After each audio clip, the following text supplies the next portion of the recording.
साथियों नमस्कार, मैं असलम चौबदार फेसबुक लाइव में आप लोगों का पुनः स्वागत है। 2 दिन हम कोई भी लाइव वीडियो वगैरह इसलिए नहीं किया कि किसी भी प्रकार की कोई रणनीति हो तो वो साझा ना हो। और अभी जोधपुर हाईकोर्ट के बाहर ही हम निकले हैं पूरी एडवोकेट्स की टीम से मिलने के पश्चात, और जो कोर्ट में क्या वर्णित रहा 3 दिनों में, विगत दिनों में, उन सब चीजों को लेके मैं आप लोगों के बीच में लाइव आया हूं। राजस्थान के तमाम युवा साथियों को बिना सूचना के साथ जो चीजें जानना चाहते हैं कि क्या रहा कोर्ट में, इन सब चीजों का मैं आप लोगों के सामने इस लाइव के माध्यम से चर्चा करना चाहता हूं। क्योंकि जब से कोर्ट की हियरिंग खत्म हुई है तब से कंटिन्यू कॉल पे कॉल आ रहे हैं, तो जरूरी भी था। मैं मानता हूं कि सभी को सब्र नहीं हो रहा था कि क्या हुआ। बहुत अच्छा हुआ दोस्तों, आप लोग निश्चित रहे। जो चीजें थी, जिस प्रकार की जो आर्ग्यूमेंट्स हुए हैं, जिस प्रकार की बहस हुई है, उन पे स्पष्ट तौर से मैं आप लोगों को क्लियर कर देता हूं कि ये जो बहस हुई है, ये जो बहस खत्म हो चुकी है बीएसटीसी की तरफ से, एनसीटी की तरफ से या एमएचआरडी की तरफ से और बीएड वालों की तरफ से। अब जज साहब ने इस बात को, बहस को पूरा खत्म कर चुके हैं और बिल्कुल जीतेंगे दोस्तों। और कल फैसला लिखाया जाएगा, फैसला कल लिखवाया जाएगा। संभवतः कल भी आ जाए या कुछ समय भी लग जाए, लेकिन जो चीफ जस्टिस साहब है, जिन्होंने हर फैक्ट को समझा है, हर फैक्ट को जाना है, और उसी के आधार पे ये जजमेंट आप लोगों के बीच में आएगा। अब कई युवा साथी जानना चाहते हैं कि क्या हुआ। चलो हम थोड़ा सा तबियत से 3 दिनों की जो आर्ग्यूमेंट हुए हैं, जो बहस हुई है, इन 3 दिनों में क्या क्या हुआ है, उन चीजों का मैं आप लोगों के बारे में बता देता हूं। आप लोगों को पता है कि आज तीसरा दिन है लगातार सुनवाई का। जज साहब पॉइंट टू पॉइंट सुनने वाले हैं। रिपीट के लिए बिल्कुल भी उन्होंने स्पष्ट तौर से हर एडवोकेट को मना किया है कि आपके पास रिपीट नहीं होगा। पहला दिन बीएसटीसी के एडवोकेट ने पैरवी की, चाहे वो सुप्रीम कोर्ट से हो, चाहे विज्ञान साथ जी हो, उन्होंने बात रखी। दूसरे दिन एजी साहब ने भी पैरवी की, लेकिन मुख्य बात पे कल ही जज साहब ने यह बात स्पष्ट कर दी थी कि मैं किसी भी प्रकार की इन चीजों पे फैसला नहीं करूंगा कि आपके पास संख्या बल जो मात्रा है, जो कई लोग कह रहे थे 3 लाख 4 लाख बीएसटीसी है, तो उन पे मुझे फैसला नहीं करना है। जज साहब कह रहे हैं कि इस नोटिफिकेशन में फैसला करना है, मैं अकॉर्डिंग टू रूल करूंगा। और इसके लिए कल जब एमएचआरडी बात कही, उन्होंने कहा मैं ये भी चेक नहीं करूंगा कि कौन सा योग्य है कौन नहीं है। इस चीज में योग्यता निर्धारण करने में अथॉरिटी एनसीटी है। कल ही फाइनल कर दिया था जज साहब ने इस बात में। बीएसटीसी के एडवोकेट के भी तोते उड़े हुए थे इस बात को लेके। लेकिन जब एमएचआरडी से उन्होंने क्रॉस क्वेश्चन किए, 5-6 प्रकार के क्रॉस क्वेश्चन किए, उनसे ये पूछा गया कि किस प्रकार से आप इसकी वैलिडिटी को लेके भी थे।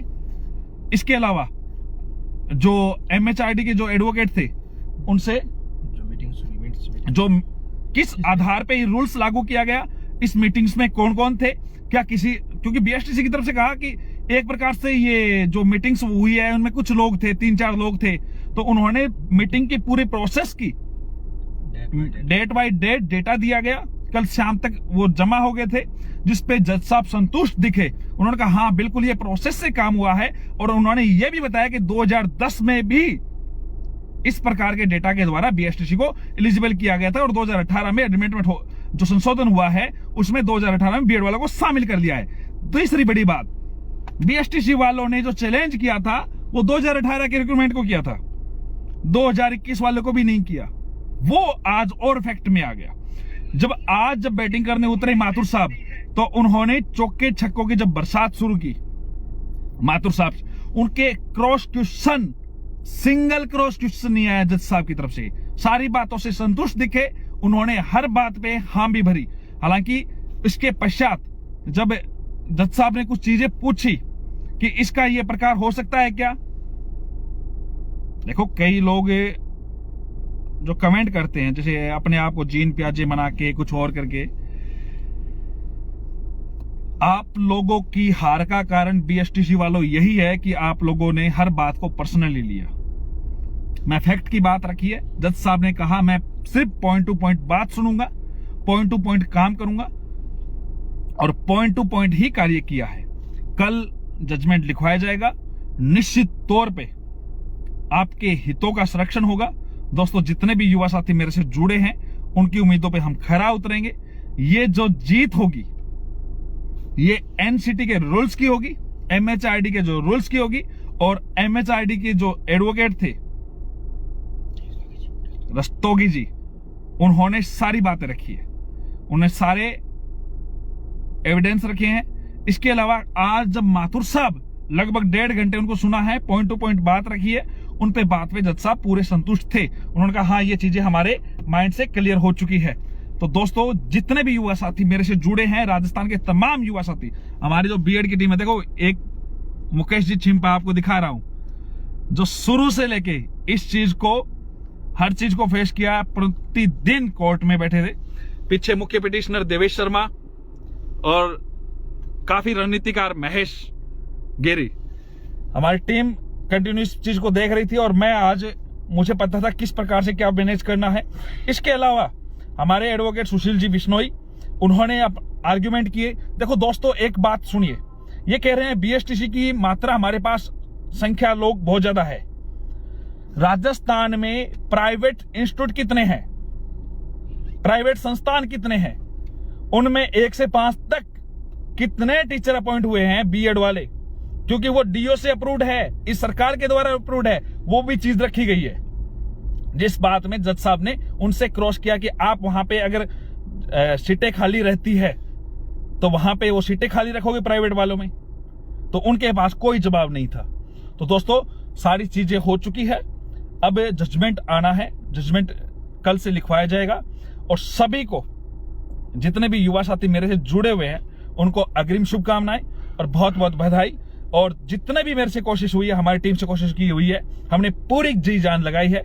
और चिंता ना करें, हमारे फेवर में ये चीज आ रही है और जल्द ही आप सभी के दुआ व आशीर्वाद से, जो जितना भी आप लोगों ने स्नेह दिया है, उसके अनुसार हमने अपना 100% देने की कोशिश की है। और जितने भी बीएसटीसी वाले युवा साथी है वो अपनी मर्यादा बनाए रखे। आपका जो आज कोर्ट में भाई बैठा था वो मेरे साथ ही बैठा था, बहुत अच्छा लड़के हैं, बहुत सारे हैं। हो सकता है हम मुद्दों की लड़ाई में एक दूसरे के खिलाफ लड़ रहे हैं, लेकिन हम सभी एक है। आप भी क्वालिटी एजुकेशन की बात करें और जल्द ही आप सभी लोगों को जीत की जो भी न्यूज आएगी, जो भी आएगी, मैं साझा करूंगा। एक बार मुकेश जी से और सुनिए, क्योंकि वो कल से परसों से कंटिन्यू कोर्ट रूम में थे। नमस्कार साथियों, कोर्ट रूम में क्या क्या हुआ उसको कुछ एक चीजें मैं जो रखना चाहूंगा कि जो अपने चीफ जस्टिस साहब है, उन्होंने सारी चीजें नकार दी थी और सारी चीजों को एक्सेप्ट कर लिया था, चाहे वो बीएसटीसी हो चाहे वो बीएड हो। उन्होंने लास्ट ऑफ एक व्यू रखा था कि क्या ये नियम सही है या गलत है। स्पष्ट सभी वकीलों को बोल दिया था कि बहस सिर्फ इसी पे की जाएगी, कहाँ पे कितने कैंडिडेट है, किसके ज्यादा है, किसके कहने पे क्या हुआ, वो चीजें मायने नहीं रखती। उन्होंने स्पष्ट तौर से नकार दिया था ये चीजें कि यहाँ पे भी राजस्थान में ज्यादा कैंडिडेट है, यहाँ पे ये कैंडिडेट है, कोई फर्क नहीं पड़ता। उन्होंने स्पष्ट मना कर दिया था। क्वालिटी एजुकेशन को लेके एजी साहब कल जो बहस की थी उसमें बोला था कि ये उच्च क्वालिफिकेशन है बीएड वाले। आज एजी साहब खुद बोल रहे थे कि इसका कोई फर्क नहीं पड़ता, क्योंकि उनको पता चल गया था कि ये चीज नेगेटिव जा रही है उनके। तो एजी साहब ने खुद नहीं आज मना कर दिया था। लेकिन जो मेन चीज थी वो कल शाम को, कल दोपहर बाद में जो 4-5 क्रॉस क्वेश्चन हुए थे एमएचआरडी के वकील से, और उनके बाद जो दोबारा उनको बुलाया गया 2 बजे के बाद उनको बुलाने के बाद उनसे ये पूछा गया कि हाँ भी जो 4-5 क्वेश्चन हम चीफ जस्टिस साहब ने किए थे उनका आपके पास क्या रिप्लाई है। तो उन्होंने वो सारी चीजें क्लियर कर दी थी कि यहाँ पे हमारे पास ये चीज है, हमारे पास ये चीज है। सारे जो उनके एक्ट थे एनसीटी के और एमएचआरडी के, उन्होंने सारी चीजें क्लियर कर दी। क्लियर करने के बाद जब संतुष्ट हो गए थे, तभी कल से ही बीएसटीसी वालों के होश उड़े हुए थे कि हाँ भी। और उन्होंने चीफ जस्टिस साहब ने ये भी बोल दिया था, जहां तक है कि मैं यहाँ पे ये डिसाइड नहीं करूंगा कि कौन से ज्यादा योग्य है, कौन से ज्यादा योग्य नहीं है। मैं सिर्फ ये डिसाइड करूंगा कि यहाँ पे रूल किसके साथ है। ये बात, इस बात को लेके ही वहां पे अपना को 99 क्या 200% फेवर अपने वहीं आ गया था। उसके बाद उन एमएचआरडी से एक चीज मांगी गई थी एनसीटी से कि किस आधार पे बीएड वालों को शामिल किया गया है। अगर आप वो पेश कर दें तो मैं आपकी तरफ से एग्री हूं। ये बात बोल दी गई थी कल दोपहर में ही। आज सुबह एमएचआरडी के वकील ने ये सारी मिनट्स थी जो उनकी मीटिंग हुई थी, कहाँ कहाँ मीटिंग हुई, कब कब मीटिंग हुई और क्या क्या मीटिंग में फैसला आया, और वो सारी चीजें आज सुबह रख दी। उसके बाद जज उनसे पूर्णतः संतुष्ट थे, और उसके बाद उन्होंने ये भी क्लियर कर दिया कि हमारे पास पूरे भारत में इतनी सीटें हैं और इन सीटों के मुकाबले बहुत कम कैंडिडेट है बीएसटीसी धारी। इसी के आधार पे हमने ये फैसला लिया था कि बीएड है वो एलिजिबल है, और इस बात को जज ने उनको स्वीकार कर लिया, चीफ जस्टिस साहब ने। उसके बाद आनंद माथुर साहब ने भी बहुत सी बातें रखी थी, जो सबसे इम्पोर्टेंट बातें थी, जो ये बीएसटीसी धारक बार बार ये जो साथी है जो आके ये बोलते हैं कि हमारा पाठ्यक्रम अलग है, हमारा ये चीज अलग है, तो ये भी डिफाइंड आज आनंद माथुर साहब ने कर दिया था कि आरटी एक्ट में ये लिखा हुआ है कि इनका पाठ्यक्रम चेंज है, लेकिन आरटी एक्ट ये कहता है कि बच्चों के लिए क्या क्या पाठ्यक्रम होने चाहिए, और उन्होंने ये बोल दिया कि पढ़ाने वालों के लिए क्या पाठ्यक्रम होने चाहिए ये डिसाइड एनसीटी करती है। तो ये जो बात बोल रहे थे अलग अलग पाठ्यक्रम को लेके, वो जो ये एक्ट बता रहे थे आरटी के एक्ट में लिखा हुआ है, तो आज ये क्लियर हो गया जज के सामने। ये जज इस बात से संतुष्ट हो गए थे कि हाँ ये पाठ्यक्रम को लेके कोई इश्यू है ही नहीं। उन्होंने बोल दिया कि जो पाठ्यक्रम है वो डिसाइड, टीचर के लिए डिसाइड पाठ्यक्रम एनसीटी ही करेगी।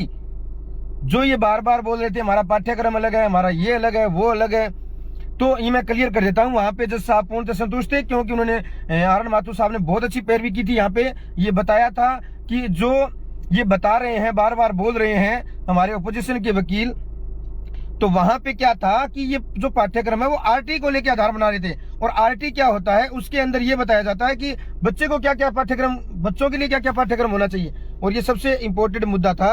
और वहीं से और एक मात्र क्रॉस क्वेश्चन किया था वैलिडिटी को लेके आनंद माथुर जी से, और उनका पूरा पूर्णतः रिप्लाई देने के बाद जज उनसे एग्री होने के बाद उन्हें बोला ठीक है, ओके। उसके बाद मौका मिला, उन्होंने 5 मिनट ली, एजी ने भी ली थी 2-4, एजी साहब ने भी ली थी 2-4 मिनट, और 10 मिनट मौका मिला था और सभी को बोलने का बीएसटीसी के वकीलों को दोबारा। उसमें जो रिपीट किए जा रहे थे, जज साहब ने मना कर दिया था, डोंट रिपीट, ये चीजें मैं समझ गया हूँ क्या है क्या नहीं है। एजी साहब को उन्होंने बोल दिया था कि ये मुद्दा ही नहीं यहाँ पे कि कितने लड़के, क्लियर हो गई थी कि एजी साहब को ये भी क्लियर कर दिया यहाँ पे ये मुद्दा ही नहीं है कि कितने लोग यहाँ पे है, कितने बीएसटीसी धारक है, कितने बीएड धारक है, कौन सा उच्च क्वालिटी है, कौन सा निम्न क्वालिटी है, यहाँ पे ये मुद्दा ही नहीं है। यहाँ पे सिर्फ यही मुद्दा है जो चैलेंज किया गया है बीएसटीसी की तरफ से कि जो अल्ट्रा वायरस 2018-28 जून वाला जो जारी हुआ है, क्या वो सही है या वो गलत है, उसको ही डिफाइंड करना था एमएचआरडी को और एनसीटी को। उन्हीं को चैलेंज किया गया था बीएसटीसी की तरफ से, और उसको चैलेंज कर दिए। उसको जो चैलेंज किया गया था, उन्होंने भी एक गलती और कर दी थी कि 2021 वाले को चैलेंज नहीं किया, 18 वाले को किया था जो अक्टूबर में आया अभी। तो वहां से अपना पूरा व्यू है वो पूरा पॉजिटिव था, उसी के दम पे अपन जीत रहे हैं। और सभी को जहां तक मुझे लगता है अग्रिम शुभकामनाएं मेरी तरफ से बीएड धारियों के लिए, और आप सभी नुक्ति लेंगे जल्द से जल्द। धन्यवाद साथियों। साथियों, पुनः आपको बधाइयां अग्रिम रूप से मैं दे रहा हूं। आप लोग निश्चिंत रहे, ये जीत की तरफ हमने कदम बढ़ाया था, आज वो साक्षात शुभ तरीके से साक्षात आप लोगों के सामने आएगा। बहुत बहुत धन्यवाद, आप सभी लोग जुड़े। कई प्रकार के लोग कई प्रकार की बातें रखेंगे, रखने दीजिए, और उम्मीद है न्यायपालिका न्याय करेगी। एनसीटी का जो नोटिफिकेशन है वो रद्द नहीं हो रहा है, और तब तक बीएड बार नहीं हो सकती। बहुत बहुत धन्यवाद।